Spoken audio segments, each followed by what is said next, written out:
Welcome to the Quarantine Quality Podcast with your host Stanley, and unfortunately Adam couldn't make it today, but to make up for it we have a special guest, Luca. I'm Luca. I'm a Chiptune, Eurodance and rave musician under the name of Circuit Bird. I've currently been doing music jingles for YouTube and podcasts. So, Luca, what have you been doing since the quarantine started? How have you been coping? Well, I've just been mainly relaxing, really. I've actually got a remix of Caramel Dancing in the works, just because I wanted a bit of nostalgia from my late teens.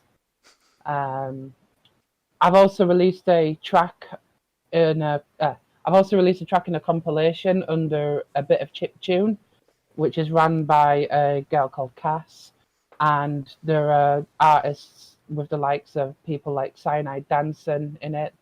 There's a lot of talent that's gone into it, and Nice. it released on the 25th. Oh, be sure to check out a bit of Chiptune then. Yeah, you can find it on Bandcamp. I'll send a link to you. Oh, nice. I'll have it in the subscription for anyone who wants to take a listen. I guess, how has, quarantine affected your work, commission-wise? Because a lot of the work you already do was at home, so I was wondering if there was, how it could have affected it. Well, I think in the sense of, not being able to go out and do my usual leisurely things, wanting to go out just to have a look in shops, things like that, or take my partner out for a meal and stuff. I guess in that sense, not being able to go out has kind of affected me in that I don't, there's been a lot of occasions where I just do not feel like working on anything, or I just want to chill out, or spend as much time with my partner as possible. The quarantine has been a negative on the creative process. Yeah, it has been. It can be, because you're in the same place constantly for almost 24/7, and there's not a lot that you're able to do other than just stay at home and do what you can. So I've been wanting to take my mind off doing the same thing every single day. Yeah, it is quite boring, isn't it? It's interesting because originally when I bring in people to talk about how they've been coping with quarantine, on the first few weeks they've had a lot of things to talk about because it was a new experience, but we've gotten to the point now where I think it's settled in a bit, and everyone's realized. I think especially now the hysteria is no longer, no one's going out buying 10 packs of 24. People now just want to get back to work, myself included, really. But right now it is what it is, and if we need to stay at home until whenever, then it's got to be that way. Oh yeah, absolutely. Anyone who's listening in, obviously, stay at home. Please stay at home. I don't want this to last any longer than it already has. Well, I mean, no, I don't want more things added to my plate. I've already been to enough funerals in my lifetime. I know, because I hate to say it. It sounds like almost morbid saying this. Yeah. When it started off, I feel like there was a sense in the back of everyone's mind, that this was quite an exciting thing. Not exciting, obviously, in a good sense, but in that there was a great change coming. I think exciting is in there's an apocalypse kind of thing. I mean, I would not call it an apocalypse per se, because, it's not the end of the world. No, it's but, well, I don't know, that depends on how badly it affects the economy after this is all done. It does depend on how badly it affects the economy. But, yeah, I don't know, going into it, I don't even know necessarily apocalypse, although you are right I can just say, as someone who's working in a supermarket, that was definitely the case for a lot of people, and how they were panic buying, it was insane. But, God. Yeah, it's we were hit really badly where we work, and we were one of the quiet areas. Which is, wow. yeah, Yeah, apparently we were told, oh yeah, this is way more quiet than everywhere else. And it's like, really? Because you're queuing to like the back of the store. Like, what was happening everywhere else? For me, like work was just absolutely dead. There was just no one around to serve or let in. Oh really? Even when like the oh, just first off, where do you work? I work in a big nightclub over in Shoreditch. Oh yeah, no, I don't suppose there. I'm quite surprised. Even what at like the beginning, there was no people going like, "This lockdown's going to come soon. I better just get the last few nights out I can." The coming weeks, there were people just like the same week when they announced the lockdown. The last shift that I was on, there were no customers. We allowed two people in. They stayed for a short while, then left. And whatever other customers we had were staff from other bars that were owned under the same company. Oh yeah, I've that's one thing I've been thinking about actually when this all ends because like no, if I wouldn't hate, I'd hate to be in your career path because like it's going to be crazy as soon as lockdown ends for nightclubs and bars. I will say that the more the more work I get, the better because I just do not feel stimulated to do any. You know, like Mm. I don't really know how to explain it, but because I haven't been doing much the last few weeks, several weeks even, doing anything will just be a nice change. And I imagine like if we're talking about creative process for the type of music you make, there's like no better place to go for inspiration than I guess a club. Uh, Depends if you want to listen to commercial music or not, and I'm not really one for commercial music. Oh, fair enough. A bit too popular. The I just place don't is. find it catchy. I find the music genre to be quite soulless. Well, I've found like every time like I go into a club, let's say let's say Brighton. Oh, where's that Yeah, one near? You know the one near Odeon Cinema, Prism. It's Prism. Prism.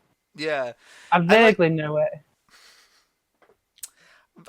the problem is like if you go into that, I think like the problem you say a lot of the music is very pop, very like up to date music.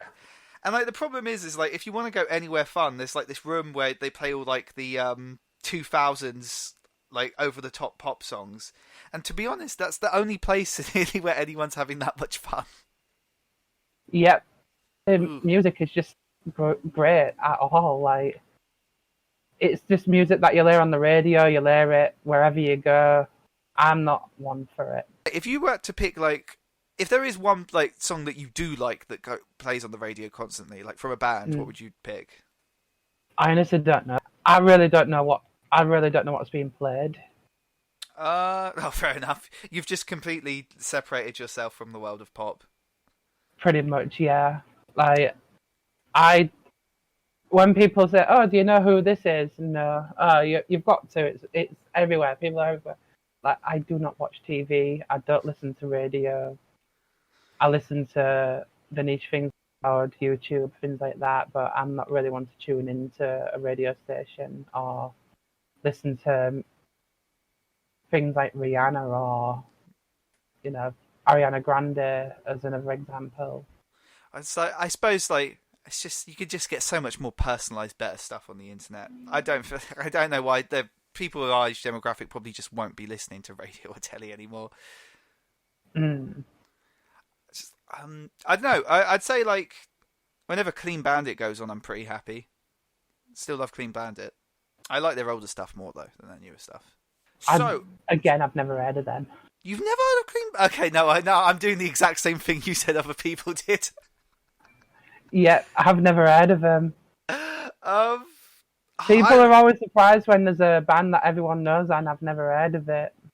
I mean, like, I wouldn't. I mean, Clean Bandit are super popular, but like, I wouldn't say they're like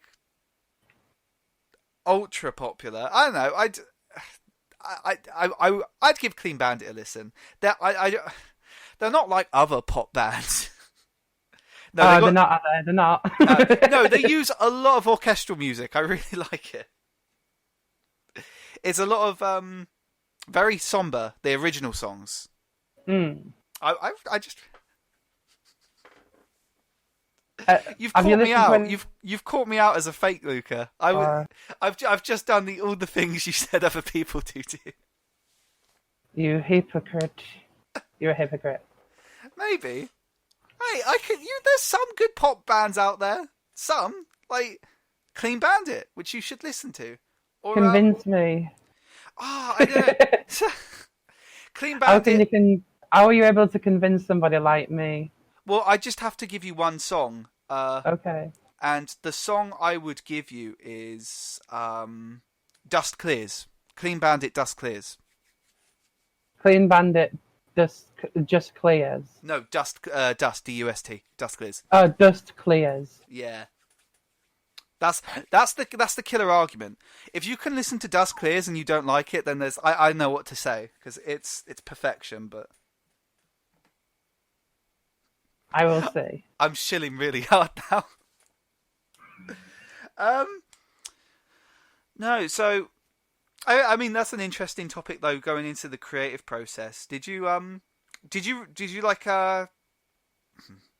when you were creating music? Did you ever really have an appreciation for how much just I guess going out can have on the creative process, or is the lockdown making you realise how much just variety in your own life can make a difference to the music you make?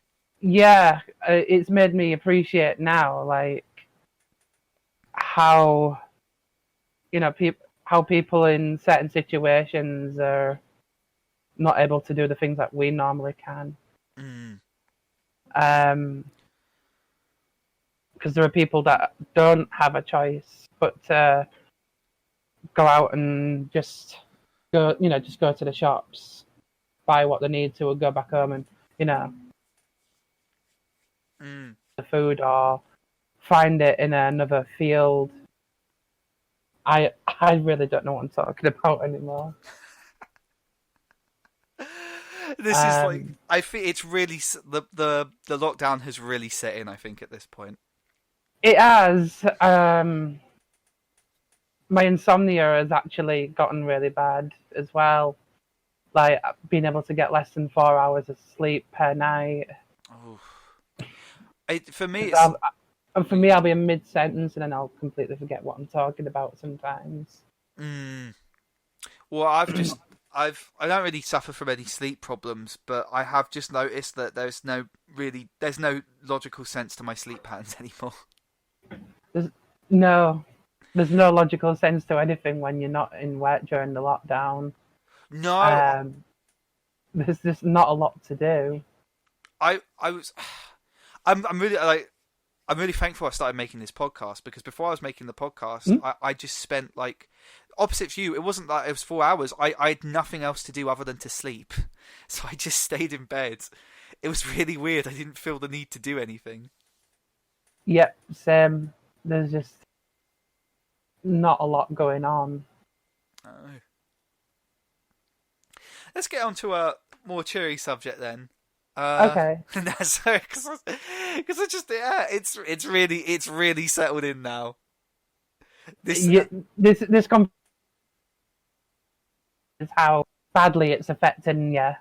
Yeah, well, I mean, there was always like I don't know, there was always like this with the first few ones, there was always this like sense of energy with the podcast, but now it's like, I don't think it's you, I think it's just the lockdown in general. I think it's mellowed me down as well.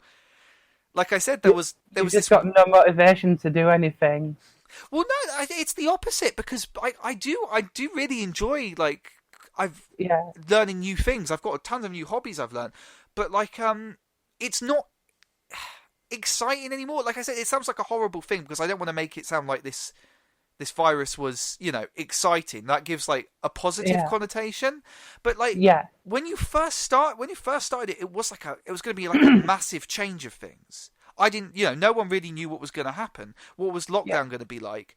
And now that it's settled in, I don't know. It's not exciting anymore. people just want to go back. Exactly, yeah. They just want to go back to how things were the way that they were before. Like Mm, I can't even imagine how it is for people who like or losing family. oh yeah, no, like that would be That's the most. That's the worst part. mm, I've already lost enough people in the last 5 years, and like with Corona among us, like there's a lot of uncertainty on my end in case somebody else passes. mm. Oh yeah, there's always certain loved ones in your family that you're thinking about constantly Yeah. because you're like it would be really bad if they caught this. And like I live at the other end from where my family live. Like they're all up in East Yorkshire. I'm down here in London. Mm. So I guess like the isolation, it's even more so for. It must be weird, like not Mm. being able to. Well, I know you've been living in London for quite a while, but like you knowing that you couldn't even go and see your family at the moment must be like a weird sensation. Yeah, because I was supposed to go and see them at the first of this month, but alas, I wasn't able to. Mm. So we'll have to. I'll have to reorganise it. Yeah, there's a lot of people's lives that have just been like a lot of people. I can't even imagine if you went abroad and now you can't come back. Mm. That must be really weird. Anyway, Yeah, I, what? I seem to recall a Spanish actor doing a video log, and he was even filming his dead sister with him in with her Oh my! behind him. I thought that was a bit weird. Oh my God! That's what like. Wait, where was his dead sister? Just in the background while he was doing a. Sister was just in her bed, and he was in a room with her behind him. Oh my God! Yeah, it's not nice. No, that's definitely not nice. Pretty bleak. Why? Why did he record that? I don't know. That's. I mean, I suppose this is another interesting thing about the pandemic. No other pandemic before really had this level of. I mean, I know not. It sounds connect. Social media has changed the game in a lot of aspects with how Yeah, we deal with pandemics because now how we cope with it and how we can see also how other people are coping with it is now way more available than it was before. yeah. I Um, could you imagine like catching a like the 1500s or like or imagine when there was like a plague or even just the bird flu where people had to stay inside and they didn't have like social media or any technology at all to contact people. That must have been awful. Italian actor Luca Francis pleaded with authorities in Italy to collect his sister's body after she died of coronavirus in their home. that's Yeah, that's that must have been mortifying. oh like life scarring. I could not even imagine that happening. I was going to say social media is pretty good for helping people connect and stay sane during this virus, which it is. But God, it's also a good way to make yourself pretty just upset when you find out things that you've never would have thought about before. Yeah. I mean, I can't like imagine how like constant news cycles are just affecting everyone Oh God, because no. you always have the news available to you on your phone. And to be honest, as bad as it sounds, like you want to look for positive news, but for me personally, I'm always looking for new, or not looking for it, but the news that attracts me is just usually the one that makes me more upset. You know? Yeah, yeah, and it's like you look at it and you just think to yourself, "I'm glad I'm not." I'm glad I'm not in that situation because a situation like that can really mess you up Oh yeah, big time. that'd be horrifying. But not even just that. Like when looking at news in general. I know when you, Mm. I don't know how to, when you for instance, when you just go on social media, you know, you get the Yeah. occasional good social media where people are Mm. talking about exercise routines they can do, and that's all good. But like, if you see the top trending, it's people angry about the situation and Yeah. constantly talking about how bad the situation. I mean, of course, it's bad, so they have the right to do so. They're completely right to do so. But like, it's just an overflow of negative news, Yeah. Basically. and they just really can't help when you imagine just like you're isolated, stuck at home, and you're just constantly looking at bad, like negative news feeds throughout your day. I can't. There must. Oh no, it's got to be pretty depressing. Mm. Oh my god, this is okay. Let's try and a fun one. Let's go. I'm actually feeling way more. Let's go a fun one. Here's a good one to get into. There are many people out there who are now experimenting with new different things. I've started using 3D programming and started getting good at it. Okay. Well, not good at that. That's quite the statement. I've started using 3D programming. I'll end it there. But there's a lot of people now experimenting with new hobbies. And I guess what would you say to someone who's trying to get into chiptune? Start small. Start with the free programs before using anything paid. Don't rush to get songs out you feel like if you feel like the song's going anywhere. Mm. And be kind to other people. How would you describe like getting into chiptune was for you? I'd say it was a little bit scary at first because the when I wanted to get into it, I wanted to see what programs to choose from.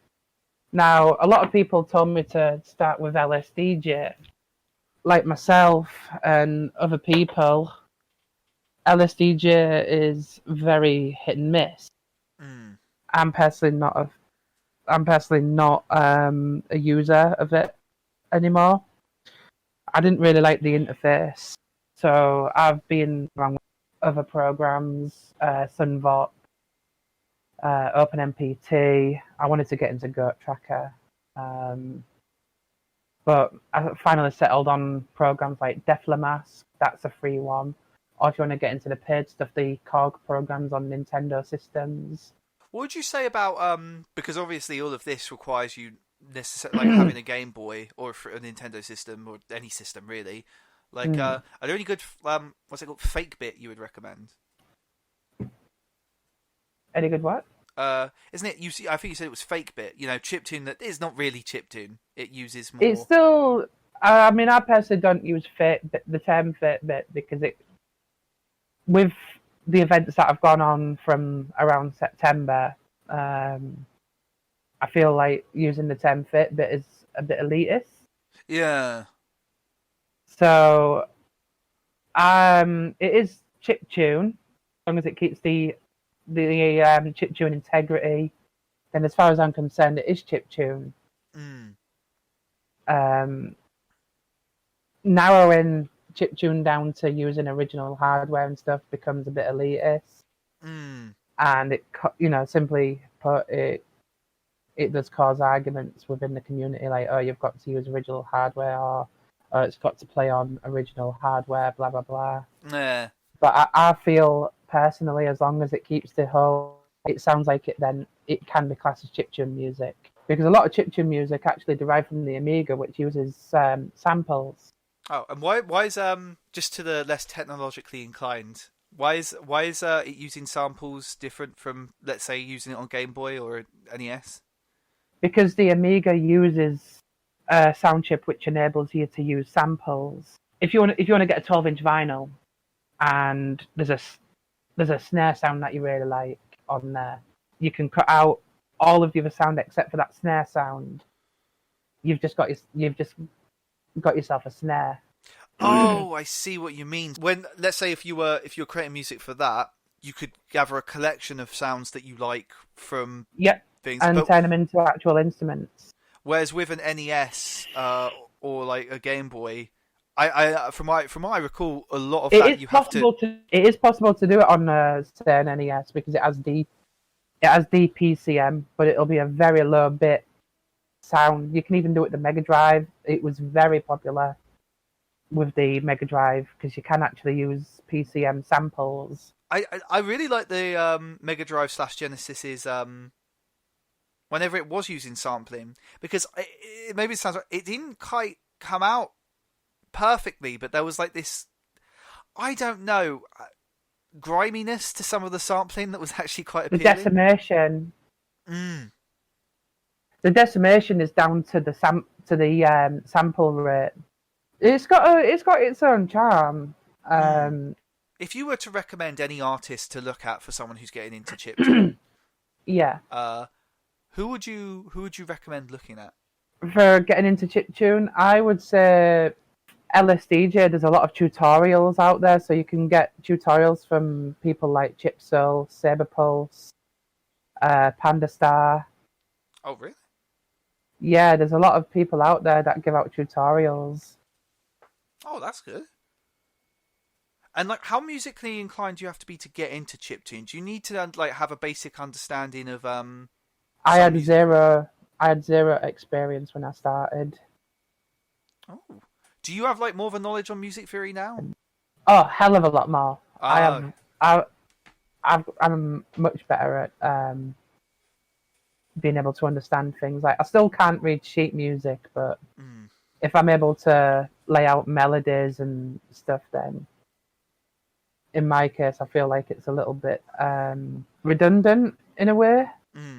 How do you get the inspiration to do it? Like, this may sound like a lot of people struggle getting into new things, and it can be real. How do you recommend like getting into, you know, what advice do you have to keep on pursuing something, even if it's a rough start?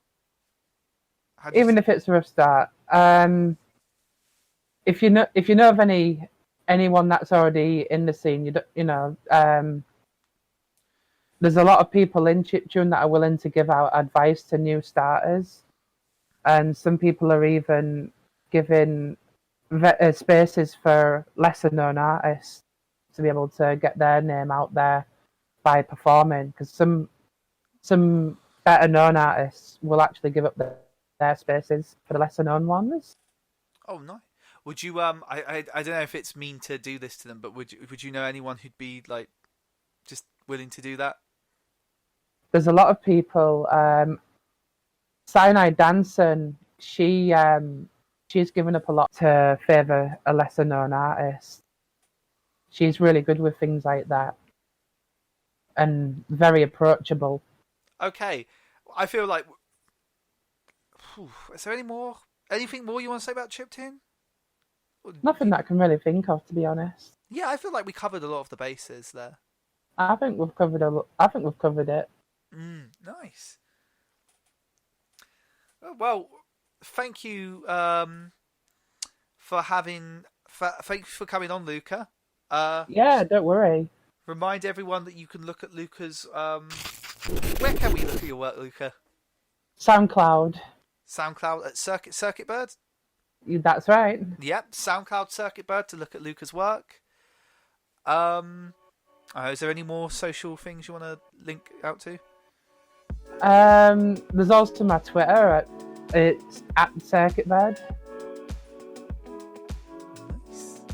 I post a lot of demos on there. And with that, thank you for listening, and everyone have a lovely day. Yay! Bye.